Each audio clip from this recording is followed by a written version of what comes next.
Welcome to A Guide to Every Deck in EDH, and today we're looking at Sasaya Orochi Ascendant. So this is one of the flip creatures from Kamigawa.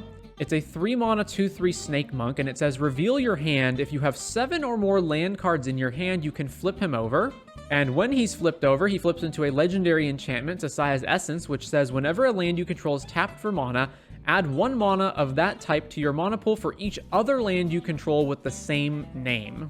So this presented quite the deck building challenge. Obviously, we're in mono green and we want our cards to have the same name, so we're mostly playing a lot of basic forests, although we obviously have other lands in the deck. And then the other question was, how are we going to get 7 lands into our hand? And if we do get 7 lands into our hand and then flip Sasaya over, how do we actually deploy those lands? But let's start with our combo pieces. So first of all, there's a number of ways that we have of either putting a bunch of lands into our hand or picking up all of our lands. So Sprouting Vines, for example, if we're able to cast enough spells in the same turn, we can cast Sprouting Vines and storm a ton of forests into our hand. We also have Rites of Spring. Discard any number of cards, search your library for that many basic lands and put them into your hand. So if we have a bunch of cards in our hand, we can ditch them all and go grab all those forests. We also have ways of bouncing lands back to our hand. So Storm Cauldron is an artifact that says you can play an additional land each turn. Everybody can. And whenever a land is tapped for mana, return that land to its owner's hand. Again, this applies to everybody. So it's kind of a Stax piece for our opponents, but at the same time, we can just tap all of our lands, bounce them all to our hand, and then flip Sasaya.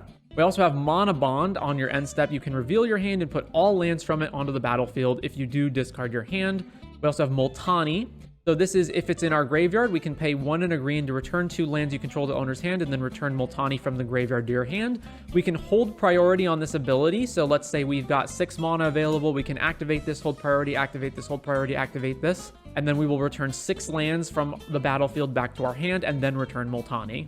We have here Ascaya and Quirion Ranger. So with these two combined, we can infinitely bounce Quirion Ranger. Since Quirion Ranger is a forest, we can bounce itself to our hand.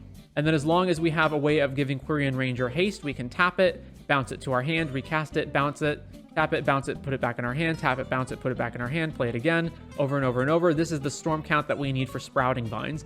We also have Abundance, which allows us to replace our card draws with either specifically finding a land or non-land. So if we're just trying to find a bunch of lands, we can try to draw cards and then just get a bunch of lands into our hand. And lastly, we have Cultivator Colossus for if we pick up a bunch of lands, we can play Cultivator Colossus, put all of those lands back onto the battlefield, and draw a billion cards to boot. So what are we actually going to do with all that mana? Well, you've got things like Avenger of Zendikar and other gigantic Eldrazi threats. Since once this is flipped over, our lands are producing a gargantuan amount of mana. So here are the payoffs for that. We also have a whole bunch of card draw, including cards like Last March of the Ents to cheat a bunch of stuff into play. We also have Magus of the Library as a mono ramp spell that can also draw cards. So we want to keep a bunch of cards in our hand because our hand ultimately needs to have 7 lands in it. So this is another way that we can keep that up. Cheating with Last March and Galta to get all of our creatures out. Pretty straightforward mana base again, 20 forests, and then all of the other cards that we need. Another thing we might want is Reliquary Tower because we want a lot of cards being in our hand and we don't necessarily just want to have a hand of only lands. Some protection to make sure that our commander doesn't die, although assuming that we manage to get all the lands in our hand, we can just flip it immediately, but regardless, we do want to make sure that our commander doesn't get countered or killed. A whole bunch of ramp. We do need ramp outside of just our commander, especially since a lot of our combo pieces and other big spells are just expensive on their own. We've got 6 to recur things along with Praetor's Council as another big way to recur a bunch of cards, especially good if we have to discard our hand to Mana Bond, for example. Other big payoffs are cards like Apex Altasaur, Cityscape Leveler, and Terrastodon. We have a little bit of Staxing, and then a little bit of sweepers in Bane of Progress, Portal to Phyrexia, Seeds of Innocence, and then Wave of Vitriol, which causes everyone to sack all their artifacts, enchantments, and non-basic lands, and then you can search for however many basic lands as the things you sacrificed that way, specifically lands.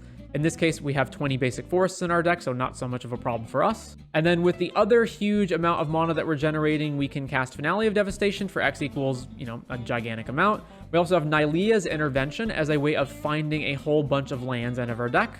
And Nyxbloom Ancient can also be a substitute Sasaya, assuming that something goes wrong with Sasaya. Now, aside from all that, there were a number of other cards that I debated playing, in particular something like Virtue of Strength, which kind of also has the same effect as Sasaya. And then all of these artifacts that are variations of Journeyer's Kite that allow us to put lands in our hand. The problem with these is that they're just very inefficient.